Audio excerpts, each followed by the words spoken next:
my concepts, kind of my principles were forming who I was and who I wanted to be. And I thought about it, I'm like, how did I have success in hockey? And it was all the same things that you need to have success in life. So for me, it was like the book, again, was the entry point to deliver what was up Mm. here and the Mm-hmm. experiences that I lived back there. And I think that's Mm-hmm. what kind of drove me is to be an authority figure.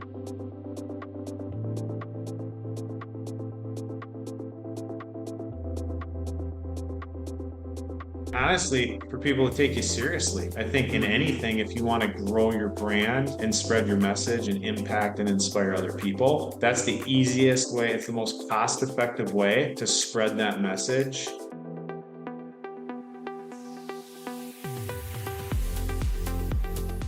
Hey, Chandler Bolt here, and joining me today is Erik Westrum. Erik is a former professional hockey player turned author, motivational speaker, and coach.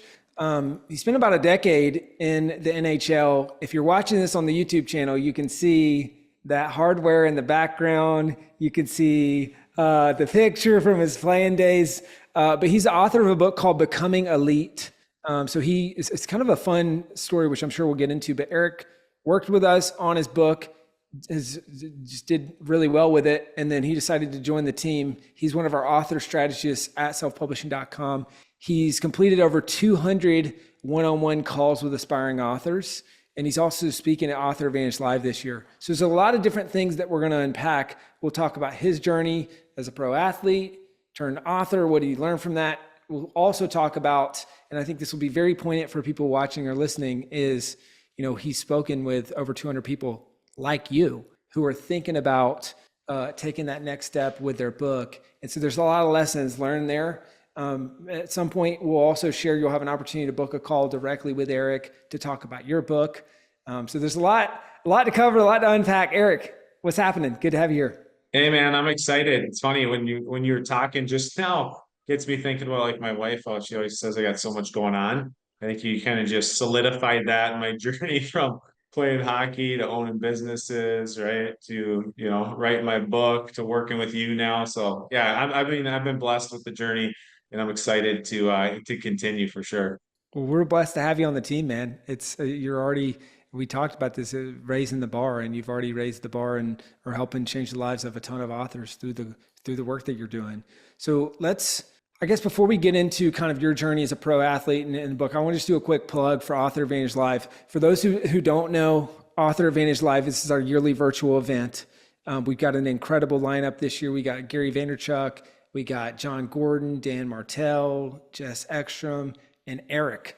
So Erik's going to be speaking there as well. So Erik, can you just touch on kind of maybe a overview of what are some of the things you're maybe going to share at the event, and more importantly, who should come and why should they get a ticket to come to Author Advantage Live?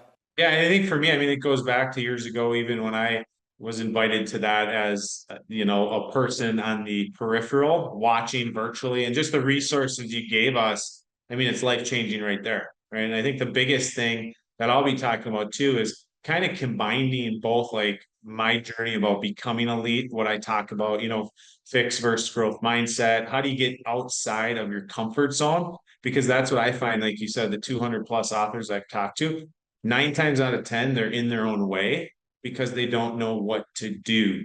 So I feel like, especially when you're talking about AAL and what's going to happen there, the people there are there to motivate you, to inspire you, but then also show you, like, hey, here's the proven process. And that's what I find all the time when I talk to people and I'm like, this is a bigger key than this or Mm, this to get in the door, to speak, to coach, to consult, to grow a business, mm, to grow a brand.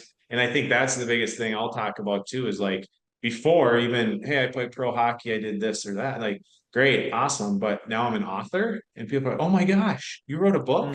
And I think mm. that's the portion of kind of combining, right, the whole package of what does it take to be elite, your own version of elite, and then tying that in of kind of why I went the book route and just how it transformed my life. And I mean, similar to you, right? With books change lives, and you look Hmm. at where you are because of a book and because of that. And I think when you tell a personal story, it resonates with people. And to that point, who's the right person? I think anybody who's willing to invest in themselves, time and money to get what they want, right? And I think that's what we talk about. I was just watching something on Tom Brady, and he's talking about football and waking up at 6 a.m. and going to work, right? My son was at practice this morning at 6 a.m. for football in high school, and it teaches you those life lessons, but it's not free. You have to invest time and money to make it pay dividends. So that's the message I hope to spread and kind of, go coincide with some of those great people like Gary Vee, John Gordon, some of the other speakers. So it'll be That's fun. cool. That's cool. I'm looking forward to it. And so was last year Author Advantage Live, was that your first Author Advantage Live with us? Yep. It would have been, no, that would have been 2 years ago. 2 years Okay, ago or 2 years last? ago. I think 2 years ago. Yeah, because I got all the stuff in the mail and right and Yeah. everything, and it's Oh all yeah. organized and you got the online resources and I kind of check in, check out. I mean, I had different stuff going on, but I mean, and upgraded so I could get all the recordings, right? Because I mean, right there, the value in that, just to be able to go back to it. It's kind of like the book, right? You can go Yeah. back and kind of see, but yeah, I mean, it now I always use analogy of sports. I mean, now this year's event, I mean, it's like it's on steroids. I Yeah. mean, what you're getting, the people who are coming in, This it's is the not your Barry norm. Bonds era of Author Yeah. Advantage Live. Hey, well, enough about Author Advantage Live, guys. If you're watching or listening, grab a ticket. You don't want to miss it. Prices are about to go up. Go to authoradvantagelive.com. They're selling fast, so make sure you grab a ticket. Erik, let's dig into your story. Obviously, almost a decade as a pro hockey player. At what point did you say, "Hey, I want to write a book about these experiences"? And what was kind of the nudge to do that? I think honestly, for me, what happened is as I was trying to grow different businesses. So, quick little 2 minute side note is right. Went play professional hockey, went back to get my master's in business and finance, open up finance insurance company, got into consulting, a little bit of speaking, but there's no like organization or like deliverable. And as I started to think about it, I started, my concepts, kind of my principles were forming like who I was and who I wanted to be. And I thought about it, like, how did I have success in hockey? And it was all the same things that you need to have success in life. So for me, it was like the book again was the entry point to deliver what was up Mm, here and the mm-hmm, experiences that I lived back there. And I think mm-hmm, that's what kind of drove me is to be an authority figure. And honestly, for people to take you seriously. I think in mm-hmm, anything, if you want to grow your brand and spread your message and impact and inspire other people. That's the easiest way. It's the most cost effective way to spread that message pretty with a pretty wide net. that's good. And so, can you talk about some of those principles from being successful in hockey? What are some of those principles that you incorporated in the book? Yeah. So, I mean, I go through four proven principles. So we talk about the psychological, physical, spiritual, and emotional. And I talk about like the shifts you have. So similar to hockey, go on the ice, you come off, you kind of reset mentally, physically, spiritually, emotionally, right? If you want to go fight a guy or whether you got your stuff together and you're going to go try to score, whatever you're trying to do. And so for me, it was like fixed versus growth mindset, right? It's the power of the mind. And then you look at like a disciplined routine, staying disciplined with consistency. And it gets back to even when I joined your team, every single day, getting up, doing a call review, watching the people who had success before you. Same thing around like spirituality, no matter where you are in that journey, you got to be grounded in something higher than Mm, yourself. And then the emotional side of not getting too high and too low. And we were just talking offline about different events and things you go to where you have high expectations. It doesn't work. Yes, emotionally, you're going to let it feel it. You got to feel it, but then it can fuel you to do something even better. So that's what I realized in hockey when I came off the ice after a game or after a shift. Those are the things and the tools that would help me get to it. And then mm, in life, you can't replicate 20,000 people chanting your name. You can't replicate the high of scoring the game winning goal in a bronze medal game. You can't replicate the high of skating with Wayne Gretzky. Like none of that you can replicate. And that was the hardest thing for me is yes, mm, you have success in this thing, but no offense, like that's hard to replicate. So you have to have that intrinsic motivation and it can't mm-hmm. just be extrinsic. So those are kind of a lot of the principles that I brought with me into kind of the book and speaking and just the brand in general. Yeah, that's cool. That's really cool. And it's been fun as just kind of an outsider watching you apply that to the work we're doing at selfpublishing.com. I mean, It's just inspiring seeing your journey, because I think, you had a pretty mediocre start, your first month or so, and it was like, okay, didn't go amazing, but then you just turned it on. And I mean, are breaking records, are, right neck and neck for number one in the company, and so quickly. And as I just zoomed out and reflected, I'm like, there's a lot of principles that he probably learned from playing pro sports that applied here. Like, I was just thinking about it. I'm like, okay, to be successful as an athlete, you got to put in the work. So you got to practice, right? You got to put in the reps. You got to watch film and say, hey, what can I improve? And then you probably need to be in some sort of scheme or coaching environment, playbook, whatever, that fits your skill sets, where you can maximize your skill sets. So as I think about the skill sets of sales, it's like, okay, there's a script or a conversation structure that is part of, that's like the playbook. And then you've got the overarching scheme of how we set up the team and set up the process and all that. Then it's getting in reps, and you just took as many calls as you could. And then it's watching the film, AKA doing call reviews and saying, hey, what did I do well? And I'm like, oh, that makes sense. it's you probably just took this playbook and said, hey, this worked well over here. Let me just apply that playbook. And I think the key thing, just from an outsider looking in, is you did more call reviews than anybody maybe has ever done. And so it was just that, in terms of sharpening your skill set, you can get in the reps, but if you don't have a coach, or if you're not watching the film, well, then it's like you're just doing the same reps, right? Yep. So that was my interpretation of kind of how you took these principles to be an elite hockey player over here to be an elite performer on the team.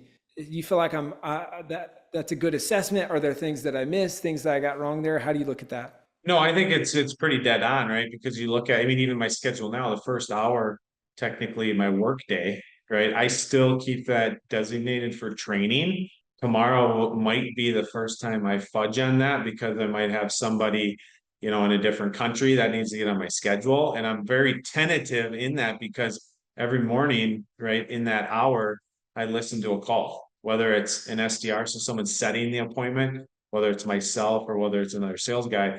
And I've been pretty religious in that to be able to do it. And you go back to, like you just said, month one, month two, month three, I had other vacations and other things set up. So I didn't even work the full month technically to be able to break, the first month record and different things. But what it is it's that bar I set against myself. And it's, to your point, it's watching film or listening to call reviews, right? It's looking at the playbook.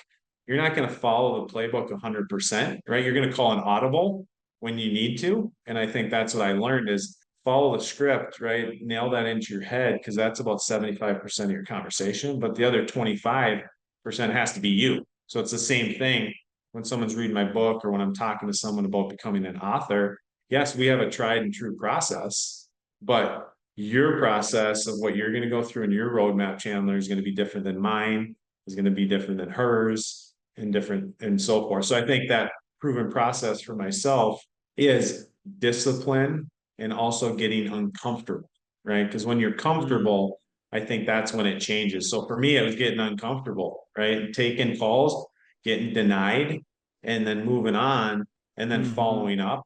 And I think that's one of the biggest keys, is just having the relationship with yourself to realize, like, you're far from perfect and you're going to keep growing. And when you realize that and you're humble and you go through the process with the work, I think that's what makes the difference. The consistency is going to turn into confidence.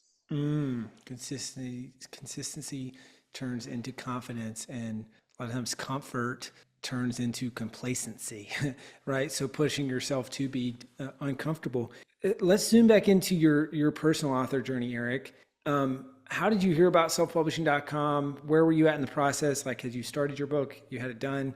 Not yet. And why did you decide to work with us back when you did that? So I think, like a lot of people probably, right, you Google self-publishing, how do you self-publish? What does it look like? I had heard both, traditional, hybrid, self-publishing. And when I went through and, you got the book in the back, first thing I did is I got that free resources, right? That's what's unbelievable about what you've done and what the company's done is, hey, not everyone's a fit, but we're going to make sure you can write your book, whether you're with us or you're not. So I'm a, right, elite performer. So I'm like, I can do this. right? Play pro hockey for 12 years. I can write a book. So took that outline, went mind map and right through the whiteboard outline, wrote the book, even took it, got a copy of it. I'm like, I'm done.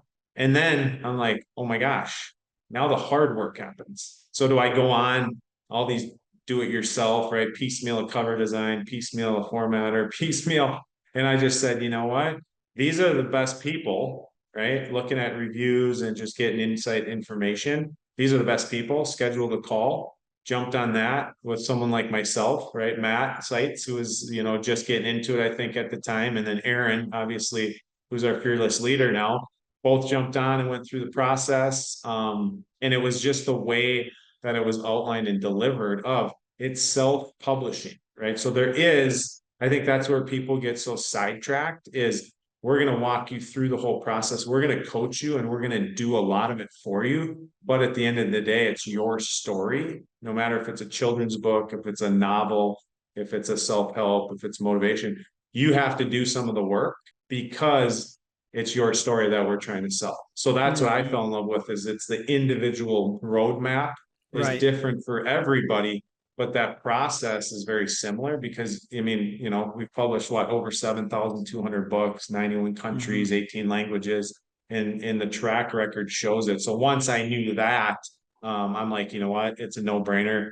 The investment in money for my time was 10x. And I think that's what a lot of the authors, don't realize is why reinvent the wheel when you already invented the wheel, right? Right, right. Well, and I mean, I look at it as self-publishing as it's entrepreneurial publishing. It's betting on yourself. And when people work with us, they keep all the rights and royalties. We do some of that final mile stuff, like you said, that's hard. It's confusing. You got to hire a bunch of people, cover designer, formatter, ISP. How do I do all this stuff, right? So you have to hire 7 different people and pay them this money and find them and hope that they're good and all the things, right? And so it's like we do that final mile for people, but then they keep the rights and royalties, which I think is a really powerful part of the model.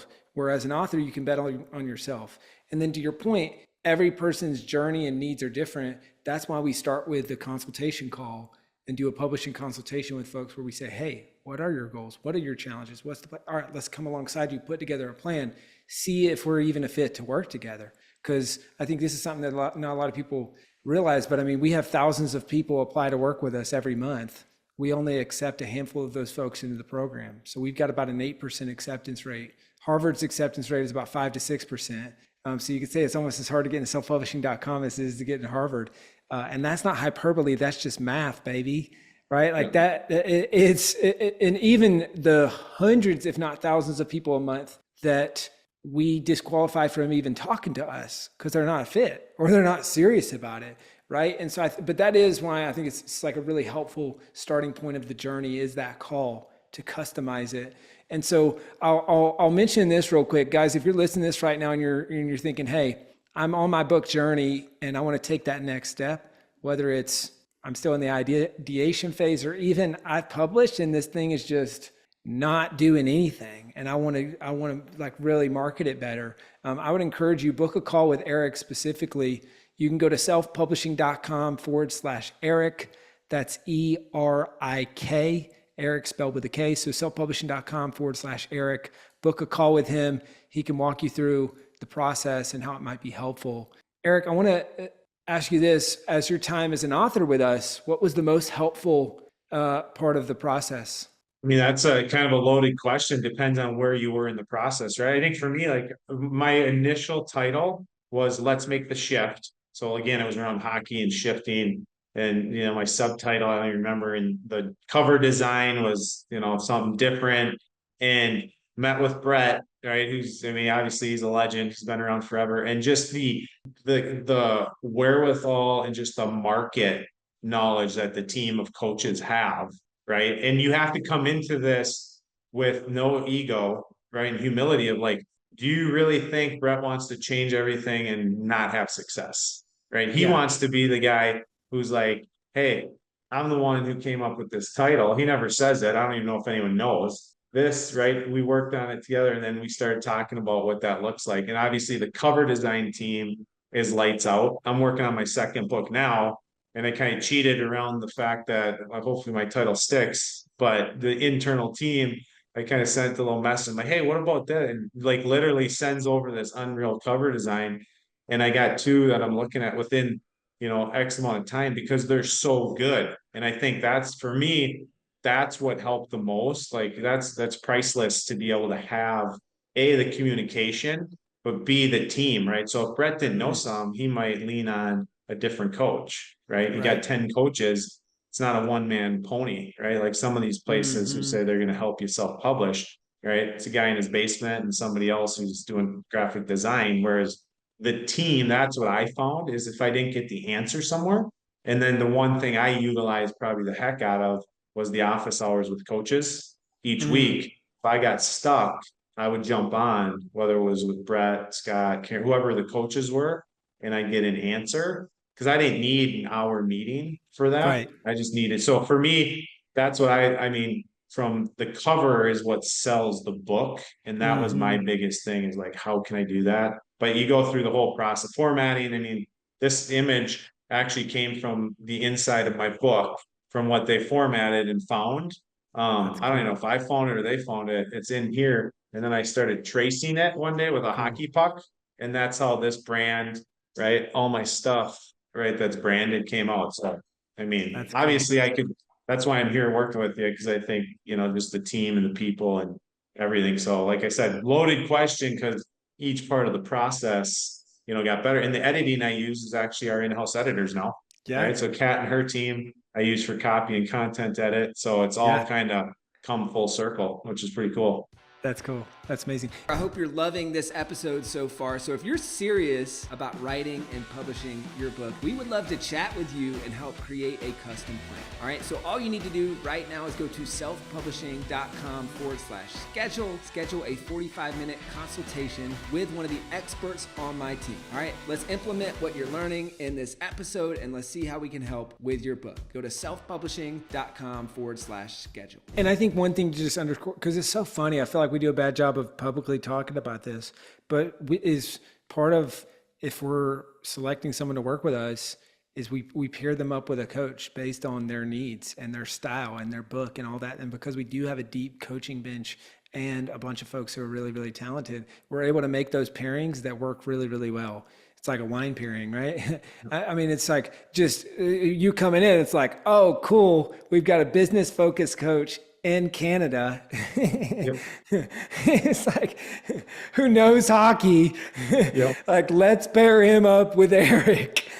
I think this is going to go really well. And just like, that's, I think is part of the secret sauce. Let's talk about lessons learned from the calls. So for folks who are listening to this, watching this, thinking about booking a call with you, booking a call with the team, thinking about working with us, they can learn from this. And even if they're not, they can learn from this. But so you've done over 200 one-on-one calls with potential authors, aspiring authors at the start of their journey. What have you recognized as some of the biggest hurdles or challenges that people have to overcome to get started and to actually commit to their book? Yeah, I think there's a couple, right? Right out of the gate, the biggest one is everyone's like, well, I have so many ideas, right? Or I think my idea is good, but I don't know, right? So I think that the biggest part, and it goes through the whole process of the call. It's imposter syndrome, right? It's like, how can I mean, even for me playing pro hockey and getting an MBA, like I still had imposter syndrome, right? Whereas people are like, why would you? You have authority in that space. So I think the biggest part is like you don't have to have your book done. You don't have to have the whole thing written in your head or on paper. It's the passion. If you're in that 80 plus percentage of people who have thought of writing a book, join the 1% that actually do it and execute on the plan. And I think that's one of the biggest things is people think they either have to be in a certain place to be able to be accepted. Like we're only taking people who have the rough draft done, or we're only taking people who have Ah, that's a good four point. Yeah. four ideas, or we're only taking people who are in this part of the process. So for me, I think that's one of the biggest ones is imposter syndrome. But I think a lot of it boils down to they're so unsure. And that's what's great about talking with myself or anyone on our team is we walk through, you said at the beginning, hey, what's your book about? What are your goals? What does success look like for you? And then we can kind of make that up in our mind, right? Because if you don't have the passion and you don't have kind of that purpose, right? Some people, it's a bucket list item and they want 5 books in their kids' stockings on Christmas. Awesome. Some people want a 5, 6, 7 figure business on the back end, and that's perfect. And some people are in the middle. They want to impact and inspire, do community outreach and speaking. So I think that's probably one of the biggest ones. And then the last one is always they fight between, because they're like nervous to do it, and then they're also excited. And most people let the nervous energy. So when I coach athletes and business people, the last 10 years, nervous energy and excited energy, it's actually the same thing. So if you're nervous on an airplane, for instance, and you started to say, oh my gosh, this is so fun. Like I'm riding up and down, and this is so exciting. You're going to change your perspective of what that looks like. And it's the same thing in this space.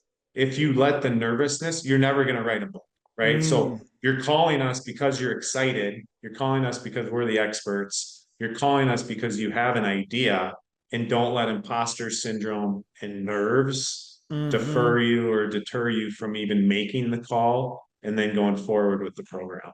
That's good. That's good. It's so interesting because I think there's the things that keep people from making the decision to actually join. I mean, and we know people who pay attention, right? So where money goes, energy flows. So as soon as you write that check or process that credit card or whatever, I mean, you're now all of a sudden you decided, you're bought in, literally. And so there's that point, which is, all right, am I really doing this? Which is, I think, is the amazing part about the calls that you have with folks, is you can help them, quite frankly, stop making excuses and commit to themselves and commit to this book on that call. But then I think something we don't think about a lot is there's that blocker or impediment before they even get on the call. And I just wonder how many thousands, tens of thousands of people that's happened to, where there's the imposter syndrome or the limiting beliefs or whatever that keep them from even excuses that keep them from even getting on the call. I guess I get to see that a little bit more when I'm running webinars and trainings and stuff like that, because I'm seeing it in the chat and it's like, oh, I don't have time. Or the big one is like, hey, I'm going to get back in touch with you later, right? Like the timing's not right. And we just see that. And for most people, maybe someday becomes maybe never, and they just keep kicking the can down the road. So that's where I would just really encourage and challenge people who are listening to this or watching this is, you might have those things in your own life of like, hey, who am I to write this book? Or, oh my gosh, I got this pit in my stomach because I haven't even told anyone about this book. So it feels intimidating to even get on the call with Erik and talk about this because I'm like, I haven't told anyone about it, right? Or any of those things. There's those excuses then, and then there's the excuses once you actually get on the call that keep you from getting started. And so I guess, can you speak to that, Erik? Like, how do you help people on those calls get off the fence and actually make a decision? Like, I know a lot of times people are wrestling with that. Yeah, well, I'd say this, Chandler, too, even what came to mind when you said that, if I haven't told anyone or can I do this, how many people have ever come up to you and said, hey, I'm an author? Like if you just say, hey, I'm an author, you're, oh my gosh. Yeah. Right. And I'm not discounting like what the book's about, but I had an author in the financial space, right? A woman entrepreneur that wants to write in the financial space. She's like, well, I just don't know. And I kind of bluntly just said, I go, here's the deal. I said, honestly, in a weird perspective, like even my book, like some people are going to read it. A lot of people are just going to look at it and be like, oh my gosh, you're an author, right? So to be able to get over the hump, it's going to depend on like what is holding you back. And if you're actually honest with it, because let's be honest, 90% of people are going to say that it's a financial investment and I got to think about it. Right. But yet we'll spend, thousands and thousands of dollars on other stuff that's not investing in us. Right. So many people have such a hard time investing in themselves. And I think what happens is they don't look at like becoming an author, because you can't, like for you, your book, my book, anyone, like you can't take that away. When I'm gone, the book is still there. And I think that is the biggest thing, is like actually digging deep. And those are the questions we ask, right? Like, what does success look like for you? What are your challenges? What are your obstacles, right? Like, let's get vulnerable so we can try to figure out what that looks like in that space to be able to overcome it. So I think that's the biggest thing. It's almost sometimes you got to walk hand in hand with people and just say, hey, I mean, you sitting down in my basement over there when I was talking to Aaron about it, and I'm just like, I don't know, should I do it? Should I not? But to your point, once you jump in and you invest in it, it makes it real, and then the success is going to happen, right? And I always say, like, I'm like, I can guarantee it. If you put 100% effort in, we're putting 100% effort in, you're Mm, going to have what that success looks like. But I think people mm. are afraid to do it, to your point, like, oh, I haven't told any. Well, if I walked into a place and said, hey, I wrote a book, you think anyone's going to look at me and be like, dude, you're an idiot? Like, right? Like, why would you write a book? They're going to be like, oh my gosh, I can't believe you wrote a book. I don't know anybody, whether it's a kid's book, a Yeah, novel, whatever. No one's going to look at you and be like, I can't believe you wrote a book, yeah, right? But that's to your point. That's the built-in excuse of like imposter syndrome, and I don't know if I can do it. And I mean, I'm here to tell you, I had a call today, right, with a guy who's dyslexic. I have someone who's working through the process that we just signed up last week, who's blind. I have a gentleman, who went through a tragic event when he was younger. He's got a speech impediment. The dog, he's writing a book. So I'm telling you, like, mm, these are stories of people who are like the least likely to write a book because right. they don't even have sometimes the capacity to do it in a certain sense. But once they get over that hump and say, this is going to be my reality, it happens. That's cool. I like that. Well, you've got a unique perspective in the sense that, you work with us for multiple years as an author and then now on the team. So you've gotten to see, hey, in the community alongside authors in the program, and then now at the start of people's journey and helping enroll them into the program.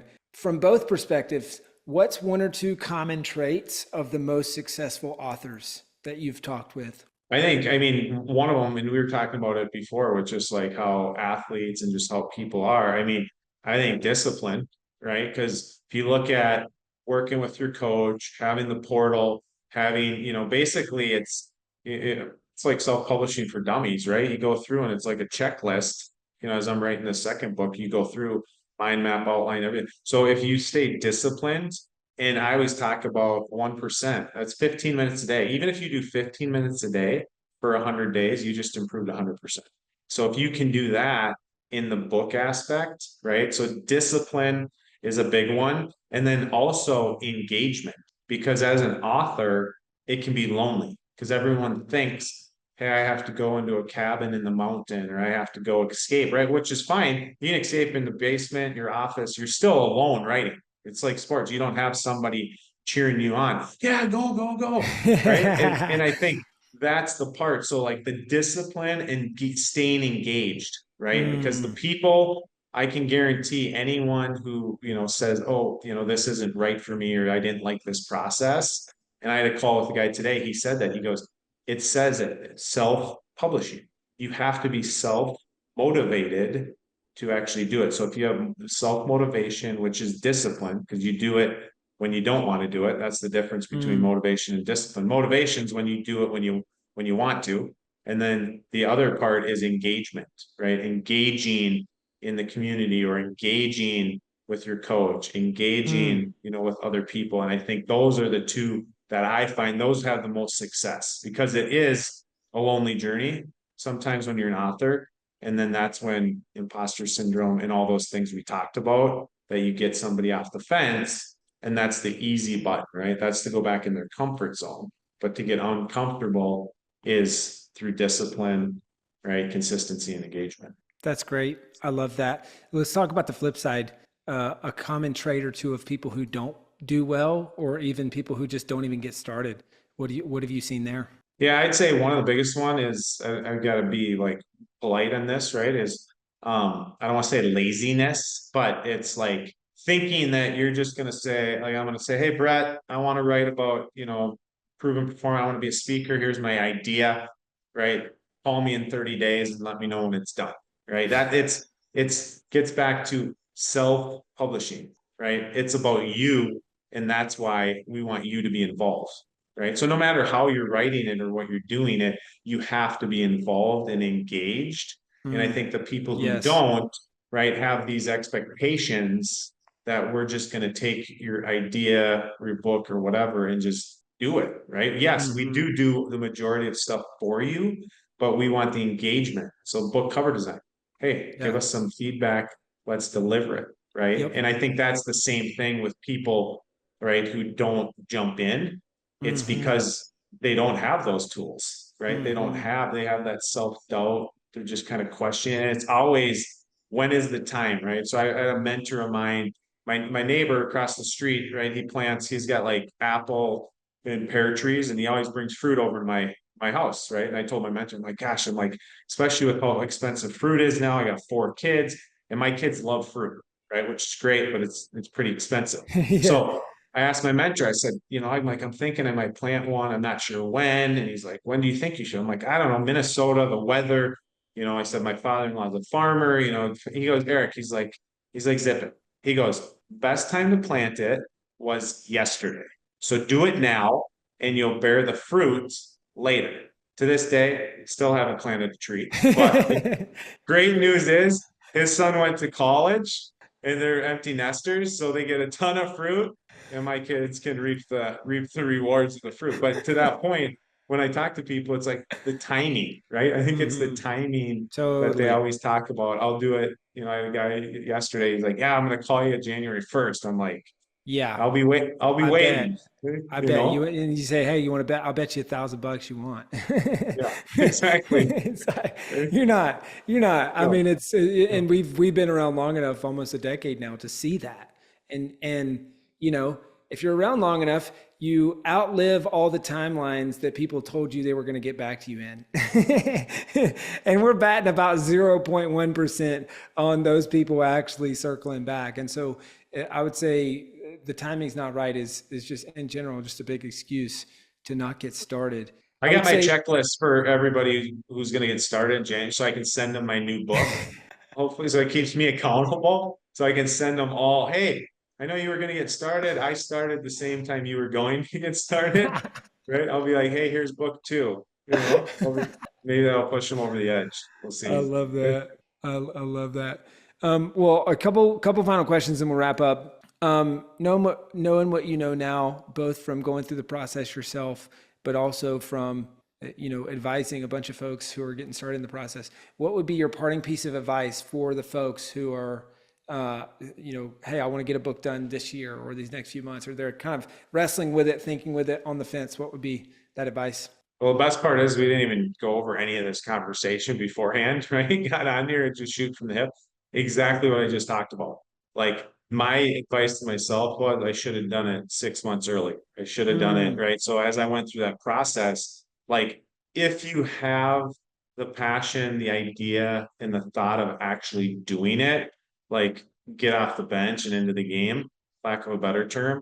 And I think that's the biggest thing because I wish ooh, I would have done it a lot earlier because literally after I published that, the fruit 3 months later, I mean, it was crazy, right? The mm, thought leader, the legitimacy, validating, and just getting out and the impact that it made, so for me, that's the biggest thing is like get out of your own way and come see what it's about and then engage in it and do it because I'm going to guarantee you one thing, guarantee you're going to have a book in your hands. So what is mhm, the worst case scenario when you get started? Worst case scenario, you have a book in your hands. And then from there, we help guide you in, do you want it just, local? Do you want it national or do you want it worldwide? Right? Where do you want to get that to? And the tools and mhm. resources you can do. So for me, it's like, I wish I would have done it a lot earlier. And it's hard to tell people because I've been through it. So they look at it like, okay, well, you've been through it, but then you're also part of the company. But then I'm like, well, why do you think I'm here? Because I can tell you exactly what it took. And you Mm, can tell those people when the light bulb goes on, because I think I've always thought about it, but now I'm going to get off the bench. And I mean, nobody's ever come back to me and said, I wish I didn't do it. yeah, All of them come back and say what I just said. I wish I right. would have done it earlier. Hmm. And that's very common, especially with busy high achievers and entrepreneurs, right? And it's very common that they will hear me talk about this for a really long time. Hey, you got to have what are you doing? Dan Martell, great example of that. Good friend of mine. I've known him for a long time. We've snowboarded together for probably 7, 8 years.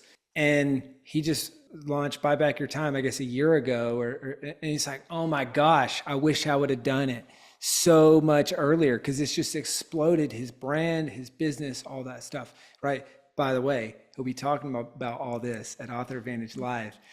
So you guys should grab a ticket and show up. But I wish I would have done it earlier. So if you're watching this, listening to this right now, get off the bench and into the game.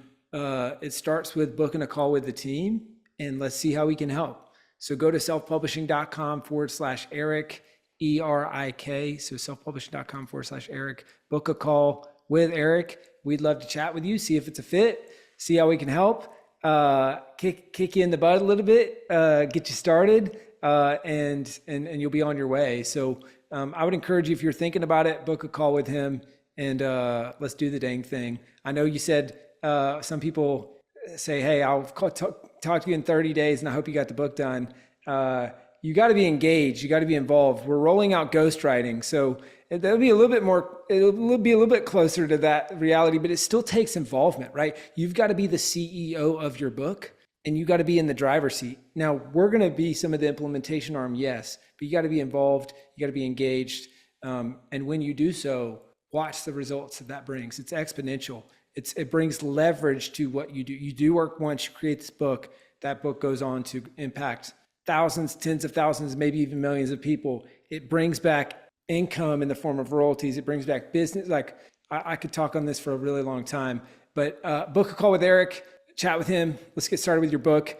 Erik, where can people go to find out more about you, your book, get a copy of your book, all that stuff? Yeah, so I mean, the website is obviously Amazon, but my website's erikwestrum.com. So that's just where you can find it. ERIKWESTRUM book.com. And I'd leave with one thing too, Channel. You made me think of it when you talked about at the beginning, right? About investing in yourself. That's the conversation. It just kind of gave me an aha moment to kind of talk with authors now too, is traditional publishing or other ones, some people are like, hey, do you invest in it? And then what about I put some in, you put some in, so we both have skin in the game. The problem with that, it makes it so easy on you to blame other people, right? So when you put your full part of the pie in there and you get your full part of the pie on the back end, that's how you're going to stay. And you said it before, right? To be able to pay for yourself and invest in yourself. And it's just kind of an aha moment, because I get that question sometimes.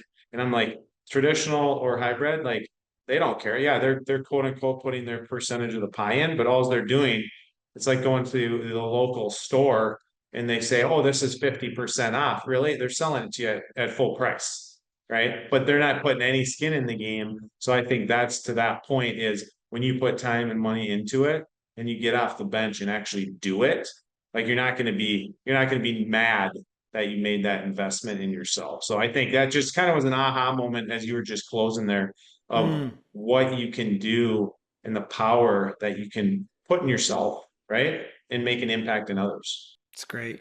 Well, guys, go check out the book, Becoming Elite. Obviously, you can book a call with Erik if you're thinking about working with us on your book. And then lastly, you can get a ticket to Author Advantage Live if you want to see Erik and a bunch of other folks speak there. Go to authoradvantagelive.com. Erik, you're the man. This is fun. Thank you, sir. Cool. Appreciate it. Thank you so much for watching or listening to this episode of the Self-Publishing School podcast. I know there's so many places that you could be spending your time. There's other podcasts that you could be listening to, YouTube channels that you could be watching. So thank you so much. It means the world. Now, I want you to do 3 things right now if you found this episode helpful. I don't know if you know this, but we've got a YouTube channel. It's a companion channel to this podcast. All the video versions of the episode are on the YouTube channel. So number 1, subscribe to the YouTube channel. Number 2, if you're listening to this podcast wherever, whether this is Spotify, Apple Podcasts. Number 2, I want you to subscribe to this podcast right now so you don't miss a future episode. And then number 3, this is probably the most important, leave a review on the podcast. All right, reviews are super important and help this podcast get discovered by other people. So number 3, leave a review on the podcast. Thank you so much. I'll see you in the next episode.